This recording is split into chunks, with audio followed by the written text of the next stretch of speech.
പക്ഷെ ഈ ക്ഷമയില്ലാത്തത് വളരെ നല്ലൊരു ക്വാളിറ്റി ആയിട്ടാണ് ഞാൻ കണക്കാക്കപ്പെടുന്നത്. നമ്മളൊക്കെ ചെറുപ്പത്തിലും ഇപ്പോഴും പല ആളുകളും, അത് നമ്മളെ പേരൻസ് ആവാം, ഫ്രണ്ട്സ് ആവാം, കസിൻസ് ആവാം, ആരും ആയിക്കോട്ടെ, കൊളീഗ്സ് ആവാം, നമ്മളൊക്കെ കുറ്റപ്പെടുത്തിക്കൊണ്ടിരിക്കുന്നത് ഈ ക്ഷമയില്ലാത്ത ആളാണ്. ക്ഷമയില്ലാത്തതെന്ന് പറഞ്ഞാൽ നമ്മളെപ്പോഴും കുറ്റപ്പെടുത്താറുണ്ട്. പക്ഷെ ഈ ക്ഷമയില്ലാത്തത് വളരെ നല്ലൊരു ക്വാളിറ്റി ആയിട്ടാണ് ഞാൻ കണക്കാക്കപ്പെടുന്നത്. കാരണം ഇവര് ഭയങ്കര ആക്ഷൻ ടേക്കേഴ്സ് ആയിരിക്കും. ഇപ്പോ പല ആൾക്കാരും ബിസിനസ് തുടങ്ങാൻ പ്ലാൻ ഇട്ടിട്ടൊക്കെ വർഷങ്ങളായിട്ട് ഒന്നും നടക്കാതെയൊക്കെ പോയ ആൾക്കാരുണ്ട്. അവരുടെ മുമ്പിൽ ഇവര് ശരിക്കും പറഞ്ഞാൽ ടോപ്പായിട്ടുള്ള ഒരാളായിട്ടാണ് ഞാൻ കണക്കാക്കുന്നത്. കാരണം ഇവരൊന്നും മാറ്റി വെക്കില്ല. അതായത് പ്രൊക്കാസിനേറ്റ് ചെയ്ത് ഒന്നും മാറ്റി വെക്കുന്ന ഒരു അസുഖം ഇവർക്ക് ഉണ്ടാവില്ല.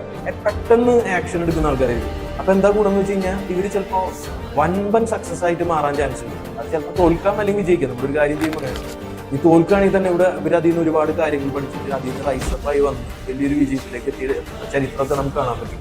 അപ്പോൾ എന്തുകൊണ്ടും നിങ്ങൾ ആരൊക്കെ എന്തൊക്കെ പറഞ്ഞാലും നിങ്ങൾ ക്ഷമയില്ലാത്ത ആളെന്ന് പറയുകയാണെങ്കിൽ തന്നെ അത് നല്ലൊരു ക്വാളിറ്റി ആയിട്ട് നിങ്ങൾ കണക്കാക്കിയാൽ മതി.